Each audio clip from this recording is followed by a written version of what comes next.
Hey, what's up everybody? It's April 2nd, 2019, so that means we are ready for this week's TNT Tuesday. Today we're going to be taking a look at this. This is absolutely terrifying, right? So a lot of people look at this and they think this is going to be some big crazy sketch that we're going to have to do in order to create these railroad tracks. So I'm actually going to tell you it's really not as bad as what you think. You just have to learn how to pattern along a path. So let's go ahead and let's get started.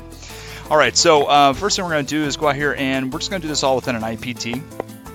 And I'm going to go out there first. I'm going to create the base for that. And instead of going out there and doing some big crazy complex sketch, you just saw it a second ago, how about we go out there and use this absolutely wonderful feature called slot center point. So I'm going to go ahead and start the center of my slot. I'm going to come out here and specify how far I want that first point to be over. I'm going to say it's going to be 12 inches in this case. Then I'm going to go out there and specify what I want that to be, which is going to be a 24-inch diameter. I finish the sketch.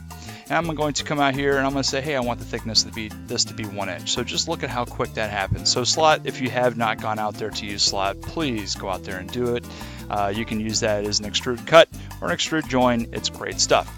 All right, so the next thing I want to do is come out here and start a 2D sketch here on the top of this face. I'm going to go ahead and project some geometry, and now I'm going to come out here and use offset. So I'm going to go ahead and I'm going to offset this down a distance of 4 inches. And when I have that, now I can come up here and use 2 points in a rectangle. I'm going to go ahead and create that railroad tie. So I'm going to go out there and create that. Now I can go ahead and start putting some dimensions on it. So I'm going to go ahead and say that my railroad tie is 4 inches long, and I'm going to say that my railroad tie is, I don't know, let's just make it a 1/4 inch.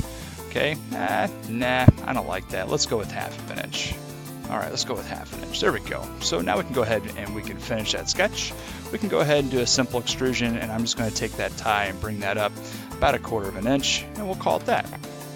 All right, so we have that. All right, so we're going to need the path that we're going to need for those railroad ties to follow along. So I'm going to go ahead and start a 2D sketch again, okay, on top of that existing face that we have.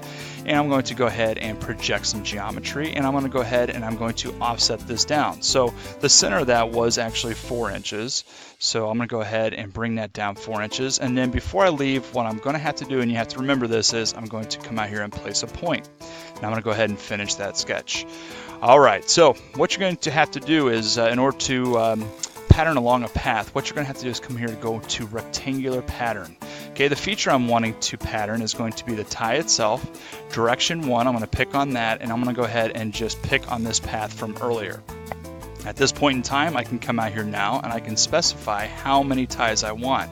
So I just popped in 80 and it's going to say, hey, this is a totally large number of occurrences. Let's just go with it. All right, and now we can start seeing this starting to form up in shape, but we can see it's not actually following the path. So what you have to remember to do is you have to come down here where it says spacing, and you're going to go ahead and pick on curve length. Okay, looking a lot closer, but it's still not along the path. So I'm going to go ahead and hit the double chevrons, and what I'm going to do is come down here and pick on direction 1 with that arrow. I'm going to just creep inside here, and I'm going to go ahead and find that point that I established earlier, and now we can see that those ties are going along that path. And the last thing we want to do is come down here and pick on direction 1, and look at that.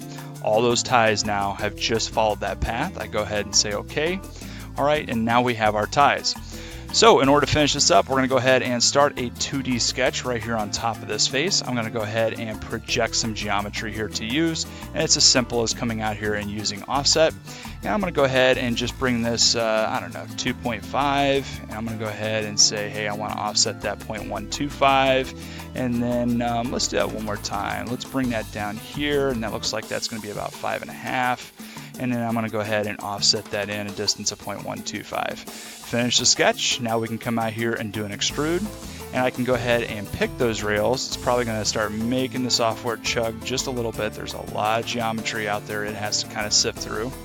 And I can go ahead and just extrude those up. I'm going to keep this about 1/8 inch, small little rails, and now we can say okay. And just look at how fast we just did that. All right, if that would have been a sketch, that would have taken us a very long time. So pattern along a path. Just remember, you don't have to necessarily go with some pretty standard geometry like what you just saw with slot. You can use spline. Great helpful feature for you to use for things like railroad tracks or ribs that are reinforcing some sort of part. Just something to keep in mind. So hopefully you all have a great week, and thanks for joining for this week's TNT Tuesday.